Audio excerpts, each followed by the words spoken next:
Antes de mergulhar nesta história incrível, considere se inscrever no canal e ativar o sininho. Cada história aqui tem algo a dizer, e você não vai querer perder nenhuma. Toque para mim, escrava, o que ela disse para essa mulher negra. Mas ela não sabia quem ela realmente era. Uma manhã de verão em Charleston, em Carolina do Sul. Uma luz dourada deslizava preguiçosamente pelas fachadas de venezianas em tons pastel, refletindo nas varandas de ferro forjado e nos tijolos vermelhos centenários. O ar, já quente apesar da hora matinal, trazia o aroma de jasmim e pão quente, misturado à maresia salgada do porto próximo. No bairro histórico, carruagens passavam lentamente puxadas por cavalos velhos e dóceis, cuja respiração constante se ouvia entre o estrondo das rodas sobre os paralelepípedos.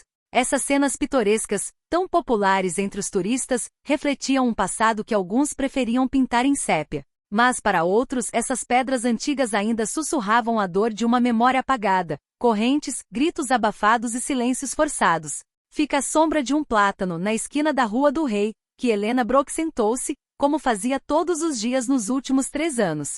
Usava uma saia longa e esvoaçante, uma blusa de linho creme e um chapéu de palha usado pelo sol do sul. Sua postura, embora modesta, conservava uma nobreza na postura da cabeça, uma dignidade na maneira como dobrava os joelhos para sentar-se, lenta e cuidadosamente. Ela tirou do estojo um violino velho, desgastado pelos anos, com seus detalhes em mogno desbotados. Era um presente de sua avó. Evelyn Brooks, uma mulher forte que a criou sozinha Savannah, e que lhe havia passado não apenas um instrumento, mas um legado. A certeza de que mesmo em meio ao caos, a beleza pode emergir de um arco apoiado em 4 cordas. Este violino, embora danificado, ainda vibrava com esta história. Tinha visto as primeiras cenas de Helena, as audições no Escola Juilliard, as competições febris, as turnês europeias, as casas lotadas, as ovações de pé. Ele cantara sob os tetos dourados de Viena, chorara nos teatros silenciosos de Tóquio e rira nas praças de Montreal. Ele fora seu companheiro na luz. Mas a luz se apagou de repente, sob uma chuva torrencial na Rota 17, logo após um show. Um motorista fugindo do local, uma caminhonete em alta velocidade. O choque. O silêncio. Depois, meses de hospitalização, reabilitação e dúvidas. Seu braço esquerdo, aquele que carregava as notas, segurava o braço da guitarra, desenhava a partitura, estava quebrado. Literalmente. E com ele seu futuro. Os médicos disseram que ela poderia voltar a atuar. Talvez. Mas não como antes. Não com a mesma precisão. Não com a mesma velocidade. E acima de tudo não para os mesmos cenários. As grandes casas a substituíram rapidamente. Os agentes pararam de ligar. As contas se acumularam como contas inacabadas. A depressão se insinuou nos silêncios entre 2 batimentos cardíacos. E no entanto Helena nunca parou de tocar. Lentamente no início. Dolorosamente. Depois pacientemente. Cada nota se tornou uma batalha vencida contra o esquecimento. Então ela se virou em direção à rua. Não por resignação, mas porque para ela brincar era um ato de sobrevivência. Um ato de fé. Todas as manhãs, quando ela colocava sua caixa aberta à sua frente, não era para implorar, mas para dar. Para dar um toque de beleza a quem passava. Para dar uma música que não se encontra mais em boutiques de luxo, mas na coragem discreta de quem se mantém firme. Ela observava os transeuntes sem julgamentos. Mulheres apressadas de salto alto, turistas de chinelos, empresários ao telefone, crianças tomando sorvete derretido. Ela tocava para todos, sem exceção. E às vezes, sem aviso, alguém parava, escutava, e derramava uma lágrima. Naquele dia, na hora em que o calor ondulava nas calçadas como um véu flutuante, um SUV preto com vidros escuros estacionou lentamente em frente à boutique Hermès Rua do Rei. O rugido do motor morreu com a arrogância indiferente de quem não conhece. Urgência nem necessidade. Uma mulher saiu pela porta dos fundos, Patrícia Whitmore.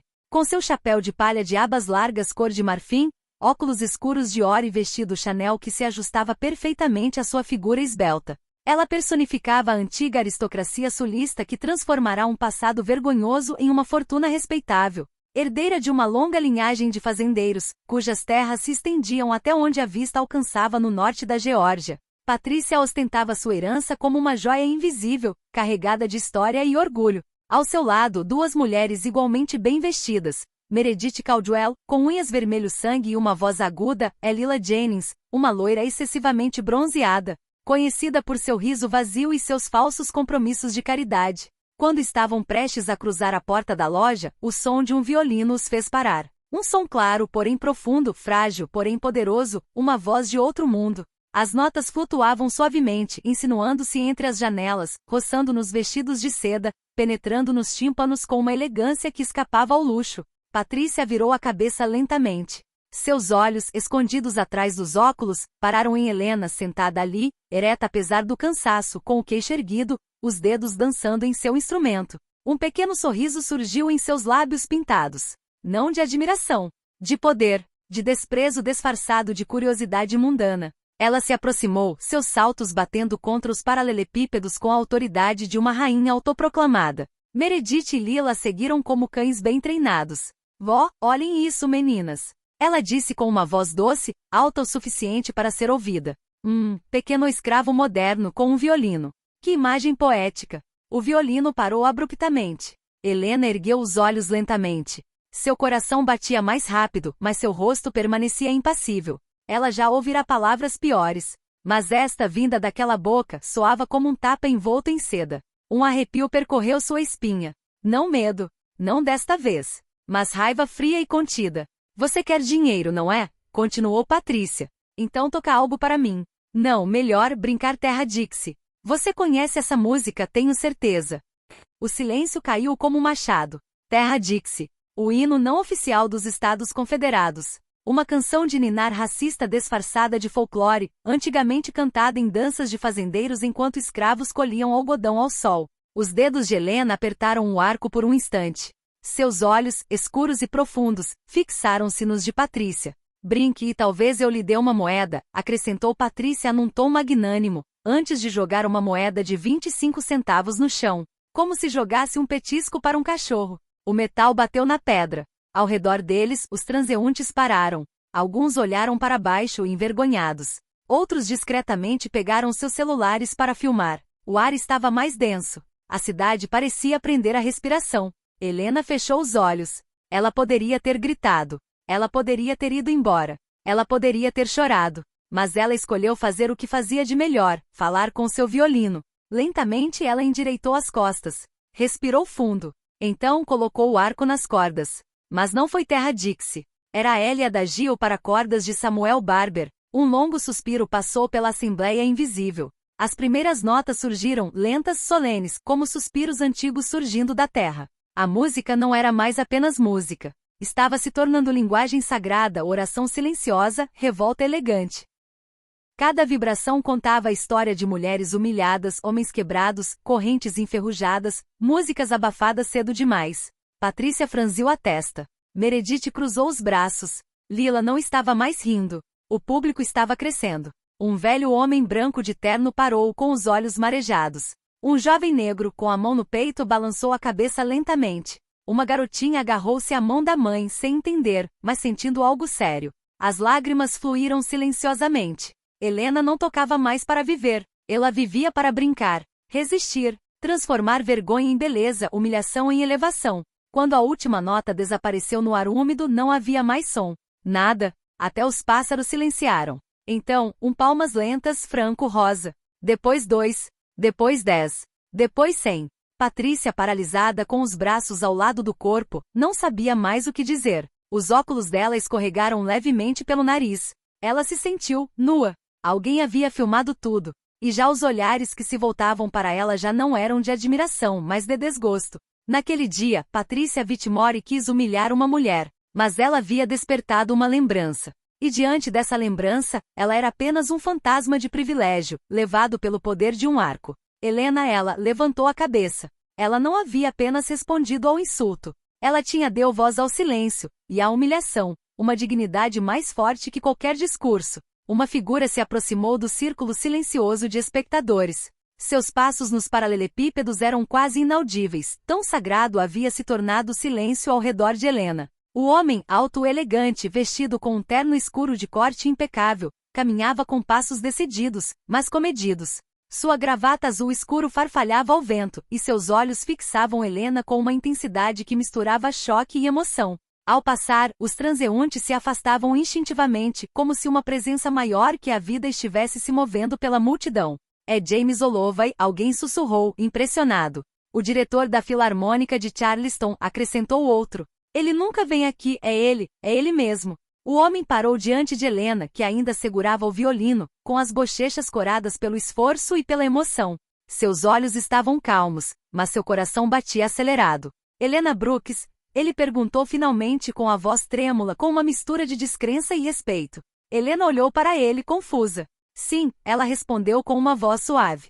Ele deu uma leve risada de surpresa, quase de dor. Meu Deus! Não acredito no que vejo. Você foi o solista do nosso concerto em Londres, no Barbican. Isso foi há 7 anos. Você tocou o concerto de Tchaikovsky. Lembro-me como se fosse ontem. Um tremor percorreu a multidão. Patrícia Whitmore, ainda paralisada a poucos passos de distância, empalideceu de repente.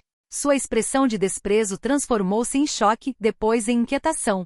Mas, o que você está fazendo aqui? Perguntou James chateado. Helena hesitou. As palavras ficaram presas na garganta. Ainda não era hora de relatar as injustiças, as portas fechadas, os preconceitos, os anos de apagamento. Então, ela se contentou com um sorriso discreto. James continuou.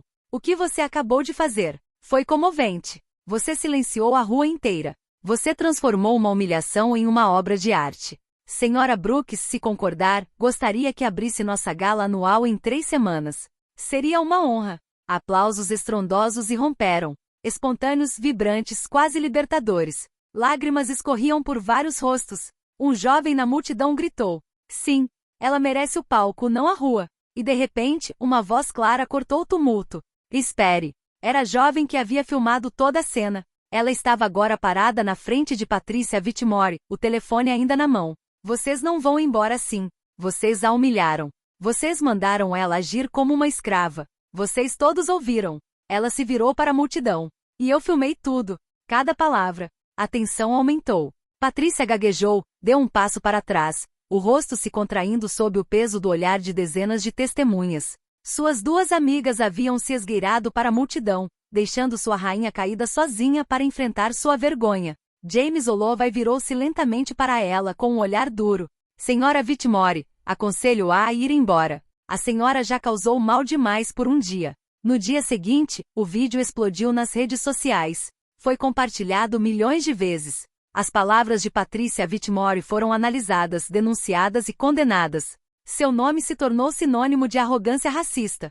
Protestos eclodiram em frente às suas lojas. Várias marcas rescindiram seus contratos de colaboração. A hashtag Jogue Não Obedeça se tornou viral. Levado por uma onda de apoio a Helena Brooks, todos os artistas invisíveis esmagados pelos privilégios de uma elite desdenhosa. Quanto a Helena, ela não tocava mais nas ruas. 3 semanas depois, subiu ao palco da prestigiosa gala da Filarmônica de Charleston, usando um vestido simples, violino na mão. O silêncio no salão era o mesmo da rua naquele dia. Um silêncio sagrado, pronto para acolher a verdade das cordas, a nobreza de uma mulher que tentaram apagar. Ela tocou. E o mundo inteiro ouviu. 3 semanas depois, a gala anual da Filarmônica de Charleston foi inaugurada sob a majestosa fachada dourada do Teatro Meminger. A fachada iluminada brilhava como uma joia no céu noturno, e centenas de convidados afluíam em seus melhores trajes. A atmosfera era vibrante de expectativa, mas também de uma emoção especial este ano. Todos sabiam quem abriria a noite. Quando as luzes se apagaram, um silêncio solene envolveu a sala. Os murmúrios cessaram. Então, um halo de luz iluminou o centro do palco. E lá, ereta e imóvel, estava Helena Brooks. Ela usava um vestido preto simples, sem joias ou artifícios. Nada que exaltasse riqueza, tudo que personificasse graça. Seu cabelo estava simplesmente preso para trás, e seu violino brilhava suavemente sob os holofotes. Ela olhou para a plateia por um instante e depois fechou os olhos. Não para fugir, mas para se concentrar. Para reunir, num só fôlego, as vozes daqueles que a precederam. Então ela tocou. Não para Patrícia Whitmore. Não para responder ao ódio. Não para a vingança. Ela tocava para a mãe, que a embalava para dormir com melodias sussurradas depois do trabalho. Para a avó que nunca tinha visto o interior de um teatro, mas que sempre acreditara que a dignidade dispensava palco. Ela tocou para todos que já tinham sido cuspidos. Você não é nada. Ela fazia as cordas falarem como se faz falar uma memória coletiva. A peça escolhida não era apenas bela. Era repleta de significado, sofrimento e resiliência. Seus dedos deslizavam com maestria soberana, mas era sua alma que falava. Em cada silêncio entre duas notas, ouviam-se os suspiros abafados de gerações invisíveis. E em cada crescendo, o grito de um povo que não podia mais ser ignorado. Quando a última nota morreu, a sala foi tomada por um silêncio quase sagrado. Não foi falta de reação, foi choque. O peso do que acabará de ouvir. Então uma respiração. Depois aplausos estrondosos. A plateia se levantou em uníssono. Alguns choraram. Outros gritaram bravo, a plenos pulmões. E nos camarotes clientes críticos, artistas, todos aplaudiram sem restrições. Não por educação, mas por necessidade. Porque tinham acabado de testemunhar algo maior do que a música. Naquela noite, Helena encontrou seu lugar no mundo novamente. Mas ela não fez dele um trono. Ela fez dele uma ponte. Convites choveram do mundo todo, Nova York, Paris, Tóquio. A mídia a apresentou como símbolo de uma graça que transcende as humilhações. Mas Helena, fiel a si mesma, recusou-se a se tornar um produto. Aceitou alguns shows, sim, mas dedicou sua energia a um projeto que lhe era caro, a criação de uma fundação para ensinar música a crianças em bairros negligenciados, onde o talento existe, mas faltam violinos. Toda semana ela ia a essas escolas muitas vezes negligenciadas, abria uma maleta, entregava um laço a uma menina ou menino e dizia suavemente: "Você merece jogar, você é merecedor disso." E Patrícia Whitmore? Ela desapareceu lentamente da paisagem. Suas lojas perderam seus patrocinadores. Seus amigos se distanciaram. Ela tentou por um tempo se justificar, reescrever os fatos. Mas a opinião pública não a ouvia mais. Ela havia se tornado um símbolo, apesar de si mesma, o reflexo de um mundo antigo que a dignidade silenciosa de Helena acabará de destruir para sempre. A história dessa humilhação pública tornou-se um caso clássico, um tema de debate, um documentário. Uma verdade se enraizou em corações e mentes. A grandeza não se alcança com riqueza ou status. Ela se revela na maneira como você se posiciona, mesmo quando os outros querem te humilhar.